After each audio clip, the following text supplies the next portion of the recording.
I'm your host, Jaron Spor, and I'm going to tell you why the Bucs will only lose one game after the bye week. I'm Marcus Ray, and the trade deadline is near. I'm going to tell you who I think the Bucs should go after. I'm James Yarcho, and I'm going to tell you why the return of Jalen McMillan may not be as needed as we originally thought. Hey, Tampa Bay, it's the Buccaneers squad. Everything Tampa Bay Buccaneers every week. Breaking down all the big hits and game-changing plays from the heart of the Sunshine State, the way only the Locked On Podcast Network can. With a touch of the Buccaneer way, the Buccaneer Squad Show starts now. Hello, everybody. Thanks for joining us for another episode of the Buccaneers Squad Show. Real quick, this episode is brought to you by FanDuel. Right now, new customers can bet just $5, and if your bet wins, you'll get $300 in bonus bets to use across the app. I'm Jaron. Like we said, we got a packed show for you today. We got to talk about the trade deadline that's coming up on Tuesday, the return of Jalen McMillan. Is it close? Is it a little farther out? We'll talk about that as well. And we'll talk about the NFC South race. The Panthers got a big win earlier today, but we got to talk about the post-bye expectations. Marcus, we'll start with you. What are you expecting from the Buccaneers? Well, first and foremost, I'd like to see who's going to be healthy, especially who's the guys that are already out there. A healthy Baker Mayfield. Obviously, we talked about that, his health, and the way he's been playing. I want to see some offensive line improve.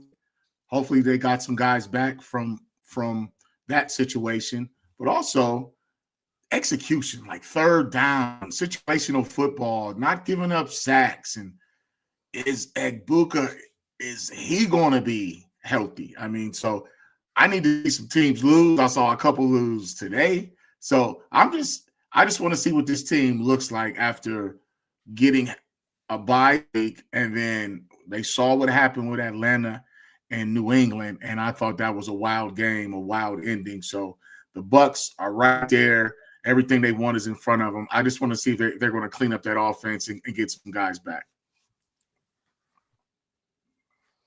Yeah, I think the Falcons-Patriots game should give Bucs fans a lot of confidence that the Patriots, while they are so much better than we expected them to be, and Vrabel really has that team, clicking, that's a very winnable game if the Bucs play their brand of football. And Marcus, you're 100% right. A lot of that is going to hinge on the health. Is Baker Mayfield more healthy? Is Emeka Egbuka more healthy? When are they getting back Luke Gedeke? But the big thing that I'm looking for after the bye is a drastic improvement in the run game. We were talking before we went live. The Bucs' leading rusher this season is Rachaad White with 287 yards through the first 8 games. That has to improve. And I think you're going to see a massive boost, not just when Bucky Irving returns, but when Luke Gedeke is back and they can really start to establish things along the offensive line with more confidence. That offensive line has not played well over the last couple of games. We talked about it, on the first squad show. This bye week came at the perfect time for this team to get more healthy, but that's really going to be a huge catalyst for this team moving forward the rest of the season, is the establishment of that run game and what Baker can do off of play action when they actually have the threat of the run, because that's when Baker is at his best. That's when we saw him, his connection with Egbuka at its best this season. They have got to get that back on track, and a lot of that hinges on the returns of Bucky Irving, Luke Gedeke, and to a certain extent, Luke Haggard. Yeah, and I want to just see more complimentary play, because the offense was incredible the first 3-4 games. Then it's been, and the defense kind of struggled. Lately, it's been the defense that's played well, and the offense has kind of struggled. Parts of that is the offense getting hit by a lot of injuries. You mentioned the running game has been not as good this last couple weeks, so hopefully that starts improving. But I was looking at their schedule, and we kind of talked about it a little bit last time when we did this squad show. If they can go 2-1 in these next 3 games, you're feeling really good. And I think they have a chance. Now, it's at Buffalo and at Rams, and then obviously New England out of the bye that you mentioned. But after that, Arizona, New Orleans, Atlanta, all at home. Carolina, we said they're much improved, but you get them on the road, then you get them at home to end the year, and you got Miami sandwiched in between. I think there's a real chance they could go through that with only 1 or 2 more losses on their schedule. Well, I was taking a look at that too, but there's also a chance they can drop the next three. If not healthy and they don't play well, you got a red hot Patriots team playing at Buffalo is going to be tough. You saw what they just did today, and then at the Rams going to be tough too. So, I mean, they can easily come out the bye week 3 weeks later at 6-5, and then that changes the entire conversation. We'll see. And then I also think, just moving forward, that Carolina matchup, that 2 out of the last 3 games could be very telltale if Carolina and Tampa keep winning. Yeah, and we kind of talked about it on the last squad show, right? You want to see them go at least 2-1 out of the bye week with the Patriots, the Bills, and the Rams. But I'll stress again, the most important game in that stretch is the Rams game. If you drop to the Patriots, you drop to the Bills, yeah, that obviously hurts your win-loss record. But you take a look at the NFC playoff picture as it stands right now, the Buccaneers are in second behind the Eagles. You have the Eagles, the Bucs, and the Rams all at 6-2. And you have to have that tiebreaker against the Rams because you don't have it against the Eagles. And then, Jaron, like you mentioned, the schedule after that 3, it eases up tremendously. I mean, they should, for all intents and purposes, absolutely obliterate Arizona at home. Not only are they a better team than Arizona, but then you have the additional hype of the Simeon Rice Hall or Ring of Honor induction. You're going to have a lot of legends in the building. They're going to want to show out for Simeon. But you take a look at the Eagles schedule. I think the Eagles schedule is much tougher down the stretch, and you have the opportunity to jump them without the tiebreaker. They get the Packers, the Lions, the Cowboys, the Bears, the Chargers all in a row. And I realize we all like to make fun of the Cowboys because they're on pace to be the first team ever to score 30+ a game and allow 30+ a game. But then you get the Raiders, and then after that, it's the Commanders, the Bills, and the Commanders. So you're looking at a schedule for the Eagles that is so much tougher than Tampa's that you really have to come out strong after the bye week and go back to that 2-1 that we talked about last week. It doesn't matter if you drop one to the Patriots or the Bills, you have got to beat the Rams. And then from there, it's out of your control, but Tampa has a much easier path to the 1 seed than these other teams do. Yeah, and I really think these next 3 games are going to define the season because as Marcus mentioned, yes, they could go 2-1. Heck, they could go 3-0 during the stretch, but they also could go 0-3 in this stretch. And if they go 0-3 in this stretch, now those Panthers games at the end of the year are so much more magnified with them being 5-4 right now. And so I think if they can make a statement and go 2-1, or obviously it'd be amazing if they go 3-0, but if they could go 2-1 during the stretch and make a statement, then I think they're in a great spot to win in the NFC South again. And then we'll see what happens in terms of seeding the rest of the way. So I think first off, the bye week came at the perfect time. We said that last time. And now if you can come out of that and play good football and play complimentary football and get, go 2-1, go 3-0, I think you're in a really good spot come seeding at the end of the year. And just to echo what you said, I think a much improved run game is what's needed. I mean, from a defensive perspective, there's a phrase that says you earn the right to rush the passer. That means you have to stop the run to do so. And people have been stopping the Bucs run, so that puts a lot more pressure on the pass protection. And then also on Baker Mayfield with a banged up wide receiver crew. You got some guys still out there making plays. So I think if they can truly run the football, I mean, championship teams can run the ball besides the 99 Rams, but they ran it with Marshall Faulk. But I'm just saying we're a wide open, balanced team. But when you look, they play great defense, they win the turnover battle, and they can run the football. If you just ask your quarterback, defeat tight coverage, win in situational football. Now, regardless of who's out there for the Bucs, I think if they can run the football and have a 2-headed monster with Irving when he comes back and White, then I really think that's going to open up some things for all the wide receivers, and it's going to put a scare in whoever they play. Because as you saw today, I thought Atlanta really gave the game away to New England, like the way it ended, missed an extra point, and then got the ball back. Penny throws the ball on the ground, just doesn't understand it's going to be intentional grounding, and then they lose. And then you sit there and think, Tampa Bay's better than Atlanta. They should do the same thing to the Patriots. So it's going to be an interesting thing to see. But I think that run game was a great point. Well, and then you take a look at Todd Bowles historically coming out of a bye, even going back to his Jets days, he's 2-5. His only 2 wins as a head coach coming out of a bye week were his first year as the head coach of the Jets, and then last year when the Bucs came out of the bye against the New York Giants. So, I don't know why it is that he struggles coming out of the bye, but that needs to end. You cannot come into this week against the New England Patriots and take them lightly, or think that it's going to be easier for these guys because they had the extra time to recover and recuperate and prepare and all that. This is going to be a very difficult game, and this is usually around the time of year that the Bucs go on a 4-game losing streak. So you have all of the historical things going against you there, but this team has proven time again this season that they're bucking the trend of what they've done historically. They're winning in primetime. They're winning in throwbacks. They're doing those types of things. So it's going to be interesting for sure, but this team has to come out like their hair's on fire. And my question for both of you would be, are y'all worried about the offense at all? Was it just a fluky last 2 games? Obviously, we talked about it. They were really good the first, 6 games or whatever it was, and then the last 2, they really struggled. Was it just all the injuries piling up? We talked about Baker last week. What do y'all think was the cause for the offense kind of struggling?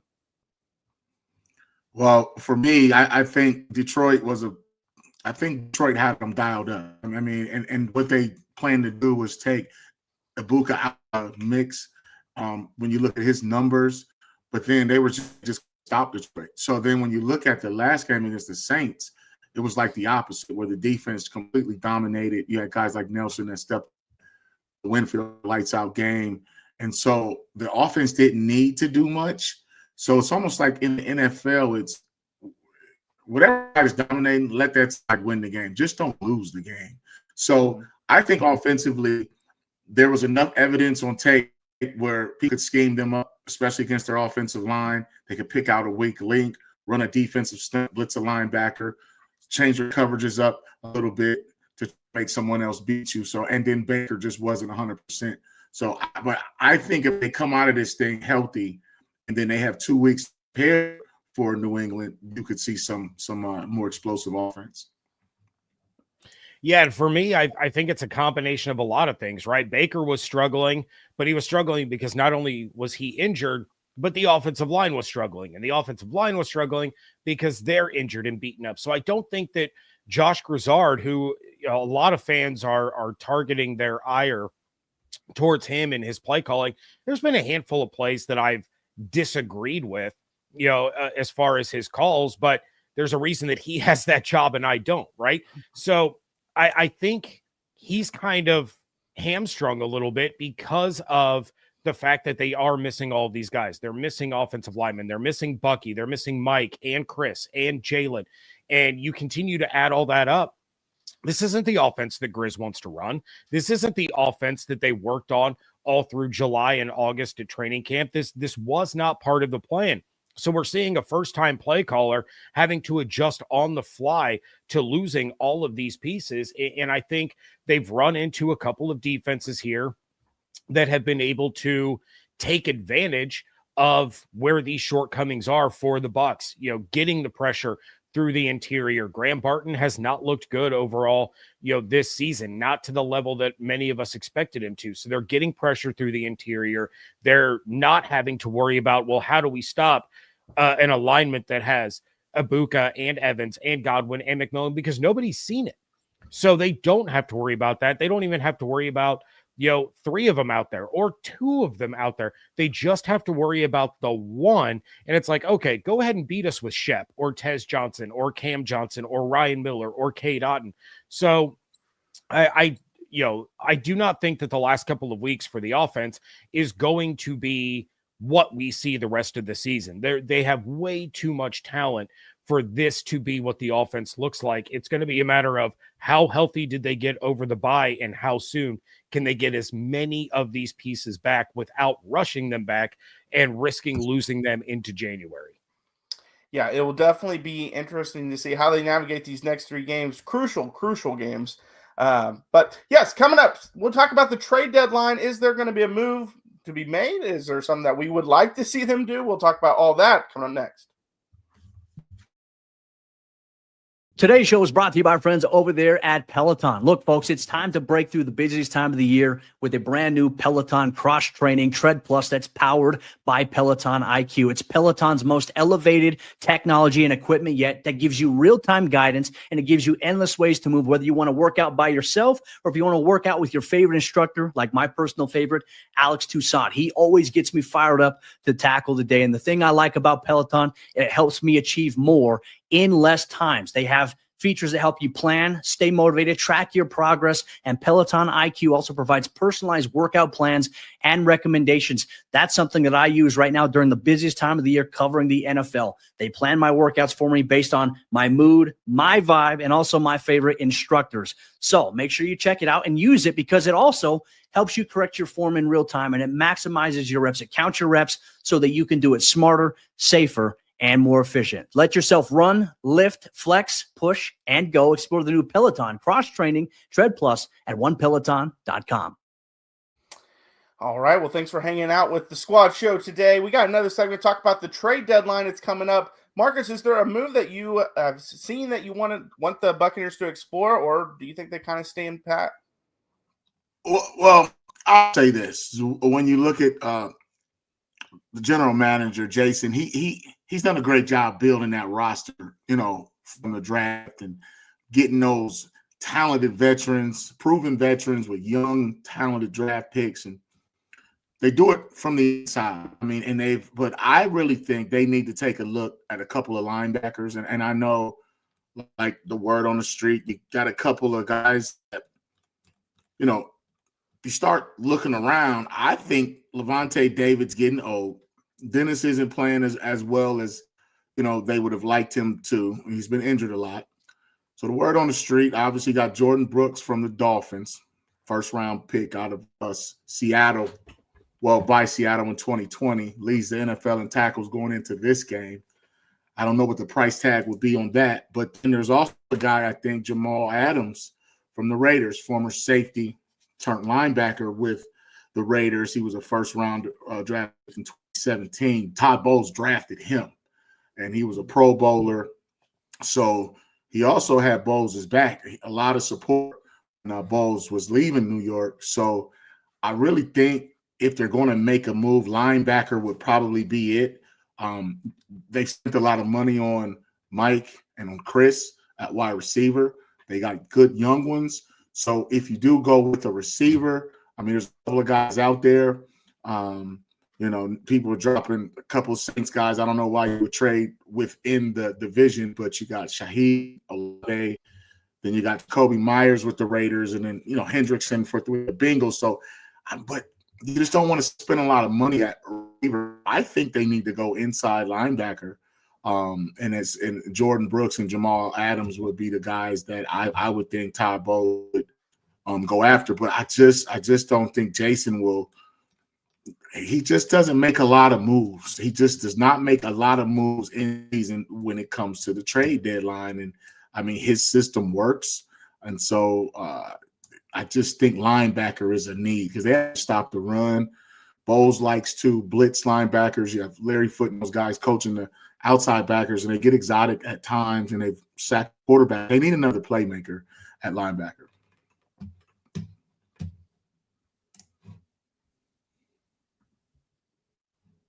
My apologies. My mic was muted. I don't think there's any doubt that Levante David has lost a half a step. I won't say he's lost a full step, but yeah, he does look slower, and he's missing plays that we have come to expect Levante David to make. So hearing Jordan Brooks, that makes a lot of sense. Jamal Adams, you have the connection between Light and Spy Tech, so you kind of look for those connections and, being able to trust one another to work out trades like that. If they did pursue a position, I think it should be linebacker or potentially edge rusher, have another guy in there in the rotation with Hassan Reddick and Yaya Diaby and Anthony Nelson, somebody else that can go out there and really garner a lot of attention from the opposing offense. But ultimately, I don't see this team making that type of move in season. And doesn't have anything to do with Jason Light not trusting that they, aren't good enough to make a championship run. I think it's the complete opposite. I think he does trust this team to make a championship level run as it's constructed. And you take a look, the Bucs have something like 35 or 40 pending free agents heading into next season. They don't have a ton of money to work with. So are you going to, promise that money to somebody coming in halfway through the season? Are you going to, put yourself in jeopardy of not being able to bring back a key contributor because now you've already allocated those funds elsewhere? Are you going to sacrifice that draft capital in order to bring someone in? I don't think, as much as they need a playmaker at linebacker, I don't think there is that one guy out there that puts them so far over the top that it's worth risking a day 3 pick, especially for somebody who is as good at day 3 picks as Jason Light. So I honestly, I don't see a move happening. I don't feel like one is happening. Now, Jason could prove me wrong. He's done that plenty of times. But when it comes to in season, that's not his forte. And I don't think he's going to, change his MO just for this season. Yeah, I actually went back and looked. Unless I missed some, Jason has only made 2 in-season trades and only 4 moves where he acquired a player during his entire tenure running the Bucs front office. That was Jonathan Banks in 2016, Jason Pierre-Paul in 2018, Gerald Hawkins in 2019, and Steve McClendon in 2020. So he just doesn't do it very often. But obviously, you always hear the rumors. There's a rumor for Max Crosby going to just about any team out there, and same with Myles Garrett. And I don't think any of those are realistic. But obviously, if it happened, that would be amazing. But I'm kind of with Marcus. The one that rumor out there that I saw that intrigued me the most was the Jordan Brooks one. But it could be a hefty price tag. And so that it just depends on the price tag for that one. Because if it is a hefty one, then obviously I wouldn't do it. But I think he would really upgrade their linebacking core, and just, like Marcus said, he's leading the league in tackles. So he's a guy that's always around the ball. Obviously, if you could get another pass rusher, that'd be great too. But ultimately, just given the history of Jason Light, I just don't see something coming up. And then I also think another just a wild card kind of position, offensive line, right? So they've got guys banged up. I don't see Jason making a move on the offensive line. First of all, a lot of people don't want to trade linemen, especially mid-season. Everyone's going to pretty much stick to their guns. You don't want to give up a lineman for a draft pick down the road. And that's just a position that's just, you got those 5 guys are out there that they get banged up. Obviously, you see what the Bucs are going through. But I was doing a little research, and I saw Jackson Powers Johnson's name come up. And I don't think he's a mid-season kind of trade guy. I think he's an all-season guy from the Raiders. Obviously, he got benched after a loss to the Chiefs, and was a second-round pick in 2024. And you can just see it. He wants out. He wants out of Las Vegas. He's just unhappy. So you have John Spytek out there. Obviously, Tom Brady too. So there could be some talks, but I don't see them making a move on the offensive line. I just see it's a matter of the guys that they have getting healthy. We talk about Bredesen, Bart, Haggard, and I think Mike Jordan needs to step his play up too a little bit. And we got what the heck he has to tighten up, and then you got Wirfs. So it's just offensive line. They could flirt around with it, but you just don't see very many teams trading linemen in mid-season for second and third draft picks. Yeah, well, and Jackson Powers Johnson is a player that a lot of Bucs fans really wanted them to draft in 2024 as a center. And instead, they draft Graham Barton, and we all kind of thought that he was going to be a Pro Bowl caliber center with the Buccaneers. So that is I think that's something that we should explore in the offseason, because I think that's when a move for a guy like JPJ could actually come to fruition. But the other one that I wanted to mention real quick, because I've seen this floated out on social media, I've seen articles written about it, I've seen talking heads bring it up, and I think it's foolish, almost to the level of flirting with, because Tampa doesn't get covered as closely as some of these other teams. It's another one of those where let's wedge a connection together, and that is Mark Andrews being traded to the Bucs, or being a candidate to be traded to the Bucs. And to me, it looks like they're looking for, a connection, which is there, obviously. Baker Mayfield, Mark Andrews, they played together in Oklahoma. But I think it's because people don't fully appreciate or understand everything that Cade Otton does for this offense. And Cade Otton was not a guy that was putting up gaudy numbers as a receiving tight end early in the season, because his responsibility was to stay in and try to help a beaten up and reshuffled offensive line.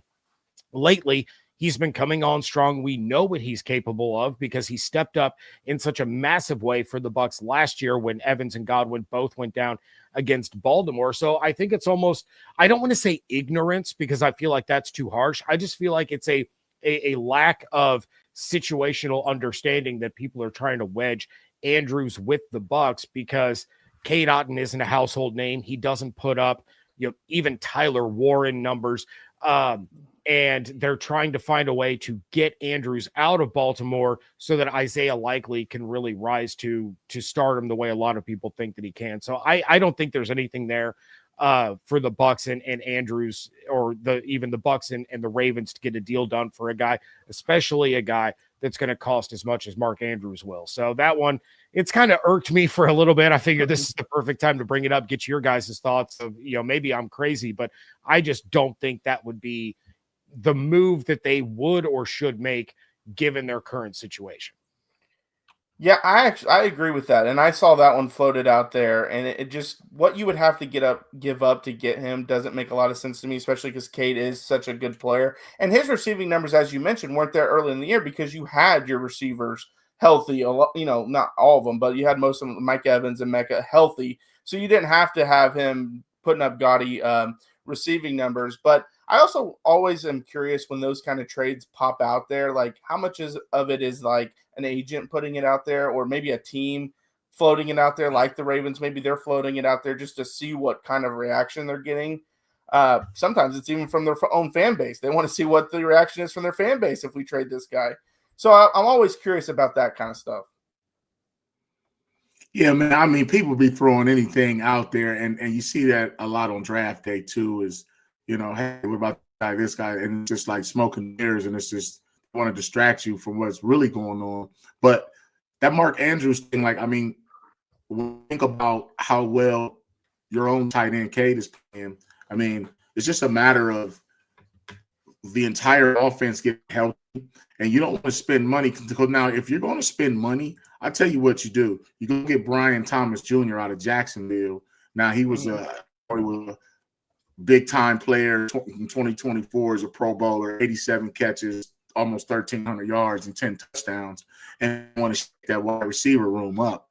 So if you're going to spend money, you go spend money on a wide receiver, and then you start talking to your older guys that are banged up and talking cuts, or it's time to make some changes. So I that's what I'm thinking. If they're going to spend money, go get a young, hot wide receiver, man, especially one that's on a team that's not winning, and then you can give up a draft in the future.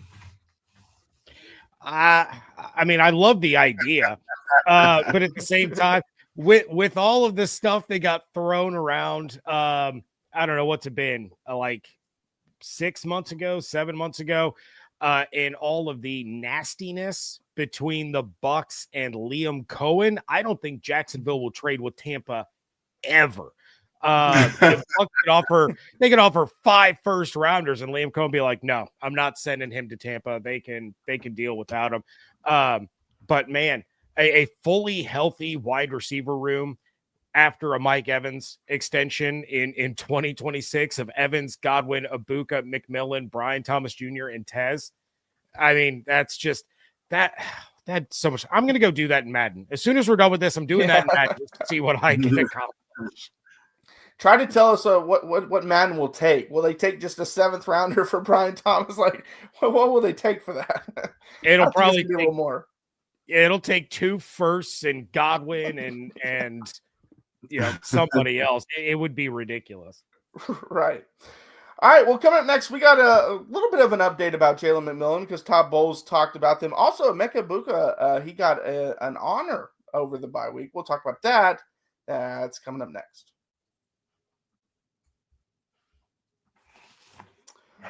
Well, when the opening whistle blows on a new repair, get your crew moving forward with Supply House. Order today and see parts on your doorstep tomorrow. Over 280,000 plumbing, HVAC, and electrical items from the most trusted brands in the business. Their real-time inventory and honest lead times keep you from punting projects, while their industry-leading customer service always has your blind side covered.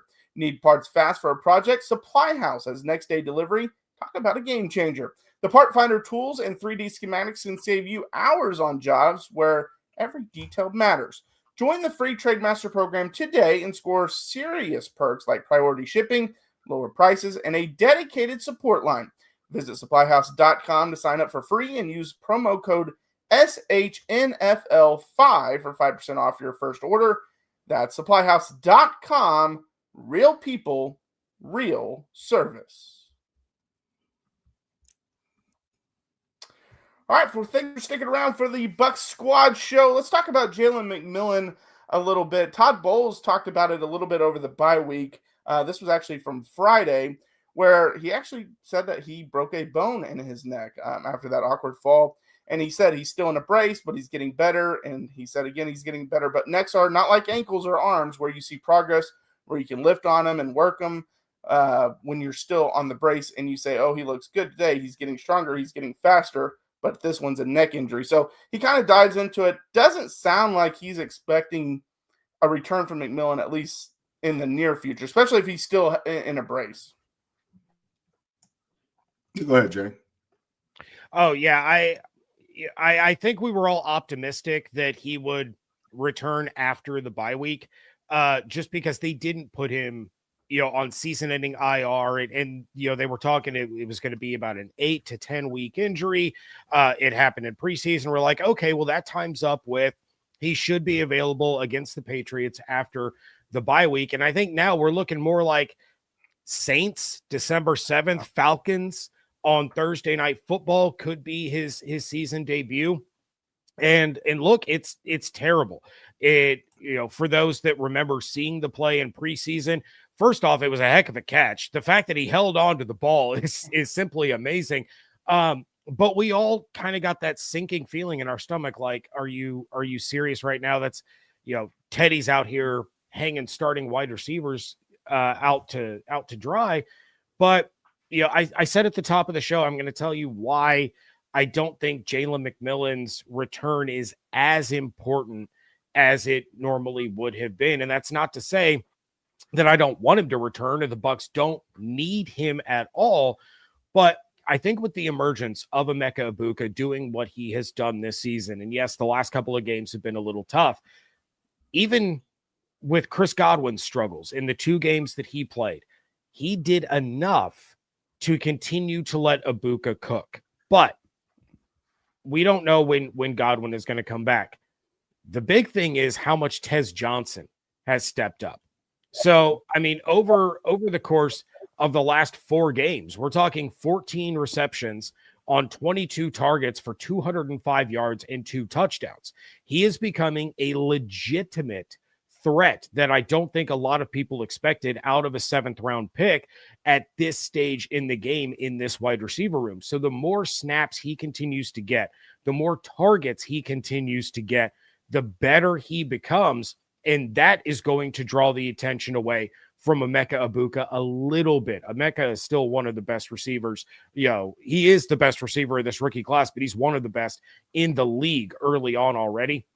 So as Tez Johnson continues to emerge, I think that affords the Bucs the flexibility not to need McMillan to rush back as quickly as possible. And we're talking about a neck, right? I mean, this one wrong hit could completely destroy this man's life. So you don't want him trying to force his way back, feeling obligated, like this team is struggling. Mike is out. I got to get back.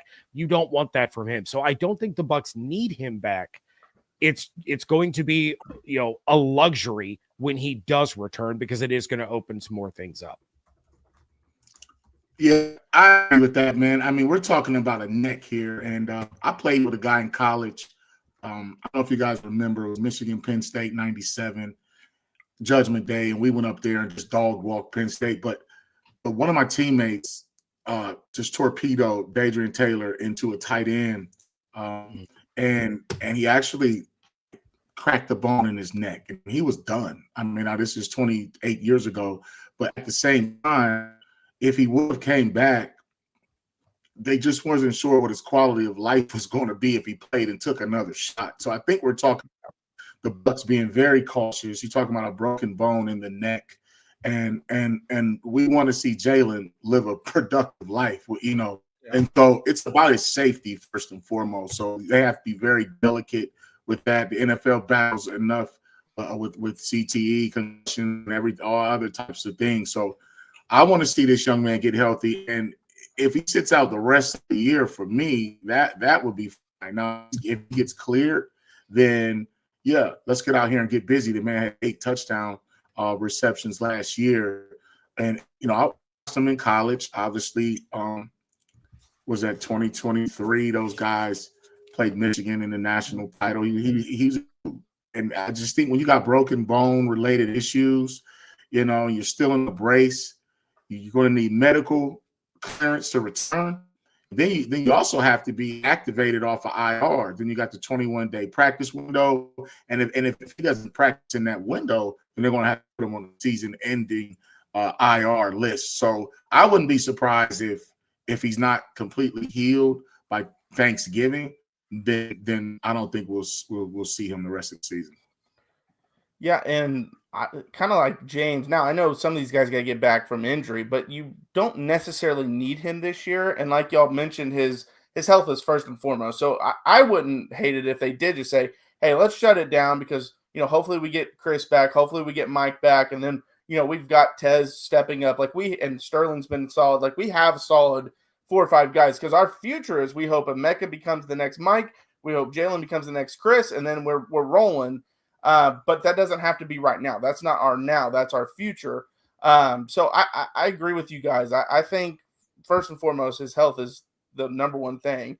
And secondly, I wouldn't hate if they just came out and announced, hey, we're shutting down Jalen for the year. Yeah, it's just it sucks so bad to have that happen to him, especially in a preseason game. And I'm sure Teddy felt, you know, terrible that, you know, knowing that ball was a little bit high, but at the same time, these guys are football players, right? They know that there's risk every time they set foot on the field. And we've seen so many just ridiculously fluky injuries this year that, you know, it just really sucks for Jalen as a, you know, not just a football player, but as a person to have to go through this. And yeah, like we've all said, fingers crossed that he makes a full recovery, has a good quality of life from now on. But yeah, I don't want to see a situation where he comes back out on the field, immediately takes, you know, a huge hit, and then all of a sudden they're bringing the card out and having to take him out because it you know, did something to his already injured neck. Just make a recovery, get back when you can. If that's not until 2026, it's not until 2026. The Bucs Super Bowl window is not closing after the 2025 season, and McMillan is going to be a huge part of their future.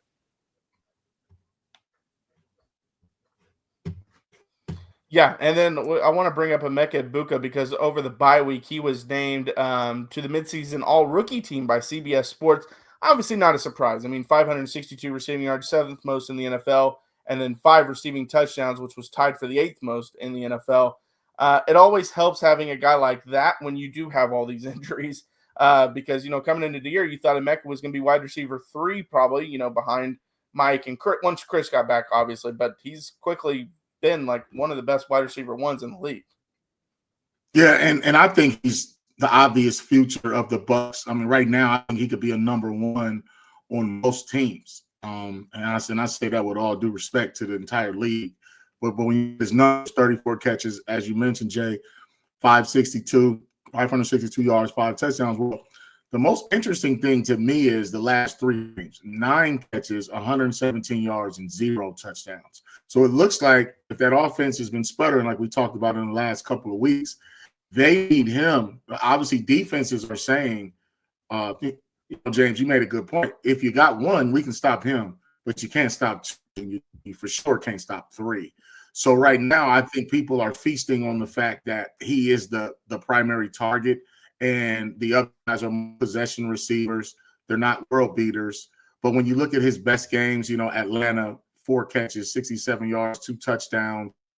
Philadelphia averaged 25 yards a catch. He had 4, and he scored a touchdown. And then he went absolutely crazy against Seattle, 7 for 160. As a matter of fact, all 7 targets to him were completed. So I think he and Baker were just on fire that day. But the last 3 games, people have figured out, hey, let's stop Emeka and we slow down the Bucs. Blitz Baker, stop the run. They shouldn't be able to do anything. So I need to see those other receivers get healthy so that offense can be more balanced and you can't just focus on him. And then it is a physical game. So he's taking some shots. Obviously, he was battling some injury too, playing through it. But I think he deserves to be on the all-rookie team.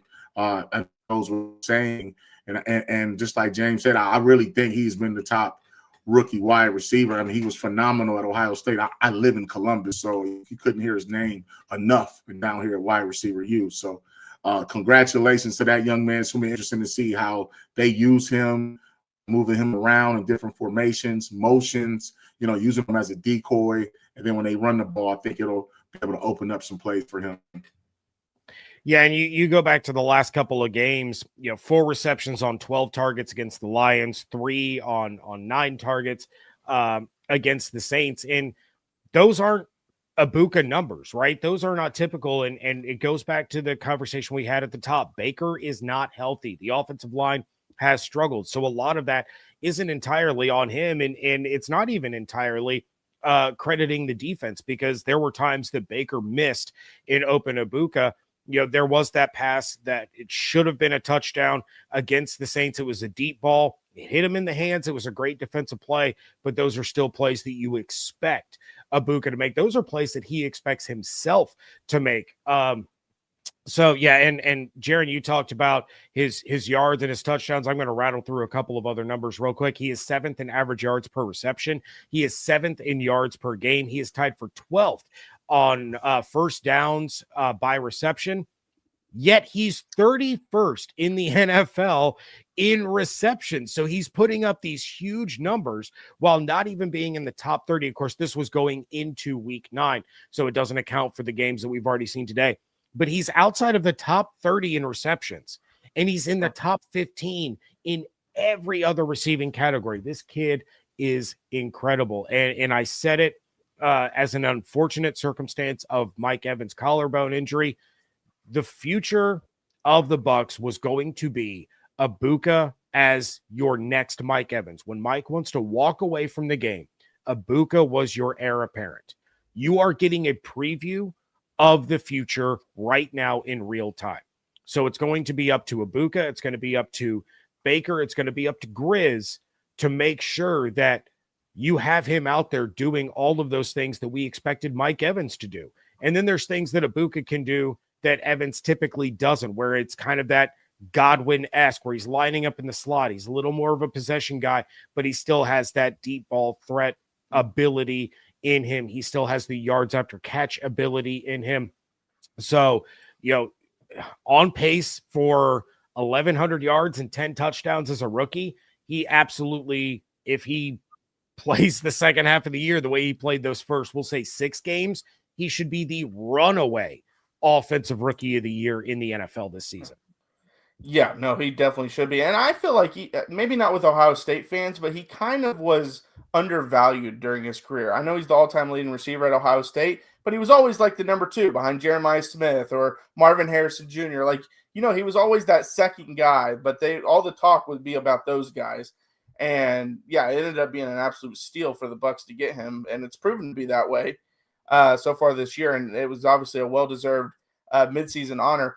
And turns out that that TikTok person early in the year that said that he doesn't separate, so he's not a very good receiver, was probably wrong with that statement, because the numbers don't lie on that one. But no, he's having a great season. And so he's already showing, as you mentioned, James, that, yeah, we thought he'd be the next person to take over from Mike, but he might already be here. He might already be arriving, whereas I don't know if a lot of people expected that at this point. But all right, we got to talk about the NFC South race. Where does everyone line up? Can the Bucs win the division once again? We'll talk about that coming up next. Well, the NBA is back, and there's no better place to get in on the action than FanDuel, the official sports betting partner of the NBA. Even if you missed the start of the game or want to ride the hot hand, FanDuel has live bets on everything from who will score next to fourth quarter comebacks. Plus, you can even combine your live bets into a same-game parlay for a shot at a bigger payout. It keeps every game exciting, especially when your team's making that late push. Right now, FanDuel is giving new customers $300 in bonus bets when your first $5 bet wins. So head to FanDuel.com to sign up and play your game with FanDuel, the official sports betting partner of the NBA. All right, so let's talk about the NFC South race here, guys. The Panthers were the only one in action this week. They got a big win over the Green Bay Packers to move to 5-4. Everyone else was off, but what are your expectations the rest of the way? Well, for me, I think the next, we talked about this in the first segment slightly, but I just think those next 3 games, James made a great point about that game at the Rams. You still don't want to lose to the Pats and the Bills, obviously, but the Saints, Arizona, Falcons, I think you can get those 3. Even if you go 3-3, I just think the Bucs have to get to 11 wins. 11 wins, 12 wins will get them into that number 1 seed, I think, for sure. I think they're going to win the division, but I do think the 2 Carolina games at the end of the season are going to matter. I just do. And when Carolina beat Green Bay today, that was huge. Now they're 5-4. They're 1 game, 1 win away from, tying Tampa. And then when you look at Carolina's schedule, they got New Orleans, at Atlanta, at San Fran. Those are winnable games. And then they got the Rams might be tough. So get 2 wins over the Saints, and then they have to play Tampa twice. So I think for the Bucs, it's going to be Tampa, and Carolina, but Atlanta's still going to have a say because they play Indianapolis coming up. Indianapolis just turned the ball over today like it was nobody's business against the Steelers. Couldn't believe 6 turnovers. But Atlanta and Carolina are going to play at the Saints. So I think Atlanta can kind of, if they don't lose too many more, their schedule's not that tough at the Jets, Seattle, then Tampa's going to be big. So I think it's still a 2-team race, but Atlanta could mix it up. I don't think the Saints are in it at all. But I think more importantly than winning, I think the Tampa Bay Buccaneers, they need to stay healthy. That Mike Vrabel Patriots team is going to be a physical, rough and tough heavyweight bout, and we know what the Bills are about. Then you got to take it out to the West Coast. So I just think that the Tampa has to survive these 3. But Carolina gets hot, they're going to be right back in it. And then those two matchups against Carolina could, more than we think. And I remember last year, I was at that game when they played Carolina in that last regular season game, that play-in, essentially that playoff game. I was sitting in the stands. I was watching it, and that game was a little bit closer than I thought it should have been in the beginning. And Carolina was, right in it. So I think that it's going to be a 2-team race, but more importantly, Tampa is playing for the number 1 seed. So when you start looking around the league, like James said earlier, maybe off cameras, you really want to root for the division, but at the same time, you also want to beat your opponents in your division. You want them to knock off someone so that you can get a number 1 seed. So I just think what Carolina did to Green Bay, helped out. I think what the Vikings did to Detroit, I think it mattered. So it's just you're playing for home field. You're playing for a bye week. So there's a lot at stake here. I think Tampa can win it, but I think as we talk twice a week, we're going to see over these next 3 weeks who Tampa is for real. Yeah, and something that the Locked On Bucs viewers and listeners know was that I was really high on Carolina coming into the season. I was higher than most people were. And I feel like at this point in time, Carolina is the bigger threat to the Bucs in terms of the division. If the Bucs go on a slide, I don't think it's Atlanta that overtakes it. I think it would be Carolina. You see a very Jekyll and Hyde Atlanta team. When they're at home, they tend to play extremely well. When they are on the road, they tend to absolutely just crap their pants.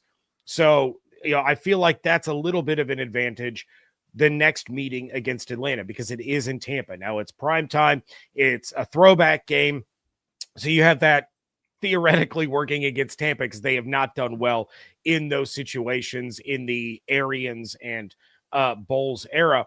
But when you take a look at the Panthers and what they've been able to accomplish over this streak that they've had, when they run the ball well, aka when Rico Dowdle is getting the ball in his hands, that's when they're able to control the clock, control the game, control the tempo, and get wins. Huge upset in Lambeau. Like, all credit to them. As solid as Green Bay's defense is, they are not as good at stopping the run as Tampa is. And I think if you're able to slow down Rico Dowdle the way a healthy Tampa defense should, and you turn them one-dimensional and you force Bryce Young to be the one to beat you, that's when you play into the hands of Todd Bowles. That's when you play into how the Bucs want to approach that game. Ultimately, when I look at these teams, and of course, things are going to change. Marcus, you said it. We're going to talk twice a week. It's an ever-evolving game, especially as we've seen with the injuries with the Bucs this year. I feel like that they lose one of these divisional games the rest of the season, and it's going to be Week 18 against the Panthers because the Bucs starters are resting. If they don't have that bye week locked up, the Bucs starters will be resting in that game. And I feel like that's the one that they would lose because at that point, if they're resting starters, that means they've locked up the division. They've locked up their playoff berth. They just want to get healthy. The Panthers very well could be playing for a wild card spot in that game. So that could mean something to them. And it could mean a heck of a lot more than what it means to Tampa. I'm not sure if Tampa is going to fall apart the way Carolina would need down the stretch in order to overtake them in the division. Yeah, it almost would have to take the 0-3 that we talked about coming out of the bye week in the first segment, in my opinion. And it's still hard for me to wrap my head around that. Carolina is a good team this year. Like, they're a solid team just because of how bad they've been the last few years. But no, like, watching them today was, again, a big, impressive win over Green Bay. And that's how the NFL is, though. Anybody can beat anybody at any time. But you want to make it where, as James mentioned, where that Week 18 game doesn't matter. Because if it does, this Panthers team has impressed me where they might give you fits. And as Marcus mentioned, just last year they gave you fits in a game that was a playoff game for you to get in. So I just think now I think Tampa is better, and I wouldn't be surprised. And honestly, I'd probably pick them to win both if everyone's playing. Obviously, if they're resting people in Week 18, then that's a different story. But no, Carolina's been impressive. And as you mentioned, I will add that Atlanta has a third face, and that's when they play Tampa, they also play pretty good too. So it's home, Tampa, and on the road they play well. When Kirk Cousins starts. Right, yeah. I'm going to give you guys something to think about with this Atlanta team. They just dropped their third in a row. So 3 weeks ago, they were sitting at 2. Now, they played Tampa tight, won on a field goal. The Bucs won that. But they beat the Vikings. They beat the Bills. Okay? No business. And then they just got completely blanked by the Panthers. But why did they lose to the Dolphins of all teams? Like, you just can't lose to the Dolphins and stay in the race as far as win-loss. They just took the Patriots to the absolute limit, a 6-2 Patriots team, 7-2. So I just think Atlanta is just kind of like you said, Jekyll and Hyde. I mean, Jekyll and Hyde. But if they show up, they can scare some people. So they beat some good teams. They lost a game or two that was very winnable. I think today, I'm a Morris fan, and we're the same age. I've been following his career the whole time. And so I'm just kind of watching, and I'm saying, Atlanta, if they decide that they want to straighten up and play ball, I think, this game against the Colts is going to be huge because they're both coming off tough losses. I think Atlanta, I don't think they'll get shut out against the Panthers next time. When you start talking about the Jets and the Saints, Seahawks, I think they can go on a run because you just don't lose to the Dolphins. You should have beat the Patriots, and you beat the Vikings and the Bills. So they're not a bad football team. They're just that good team that doesn't know how to win. And I'm going to tell you right now, in this league and really in college where you have to have TNT, toughness and talent. And when you have that, then that means you win close games and you win on the road. That's what championship teams do. And you don't lose to the Miami Dolphins. You just don't, because now your record is something different. And that would be a statement game to knock the Patriots, off their high horse today. Missed opportunity. So it's part coaching, it's just part lack of execution. And Jaron, you're right. It is the NFL. From week to week, anything can happen, except for the Saints probably upsetting a good team.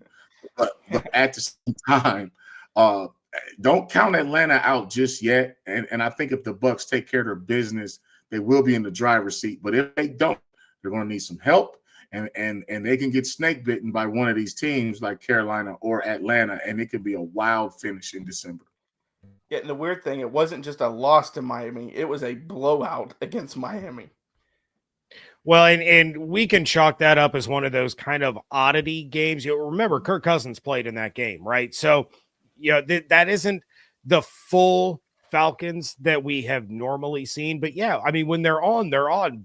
Drake London was phenomenal against Christian Gonzalez in the New England Patriots. So I would say that, to your point, Marcus, Carolina has the toughest road ahead to try to climb to the top of the South. The Bucs schedule, we've gone over it. Those first 3 games out of the bye are tough.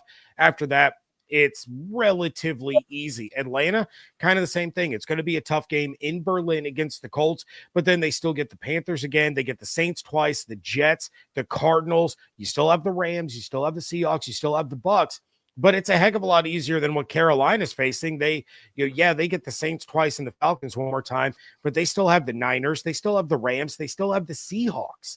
That is going to be really, really difficult, especially, having to go on the road to San Francisco and then having to face, the Bucs, Seahawks, and Bucs to end the year. That's going to be incredibly difficult. We're going to see what these two teams are made of as they're battling with each other and also trying to catch up to Tampa.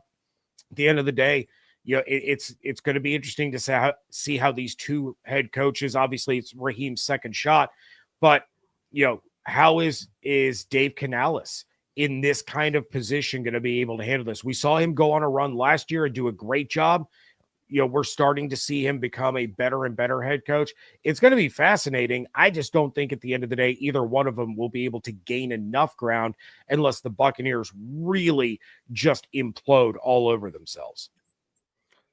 Yeah, I would agree with that. Oh, go ahead. Yeah, like Tampa getting healthy and not imploding. I don't think there's anything to talk about here. That's the question. Are they going to get healthy? Now, they've been winning as is, but it's a long season. I mean, to be this point, week 9, wonderful. But it gets real now because some of the teams with bad records are going to improve. And I don't think it's a gimme game other than some of the bottom tier teams right now.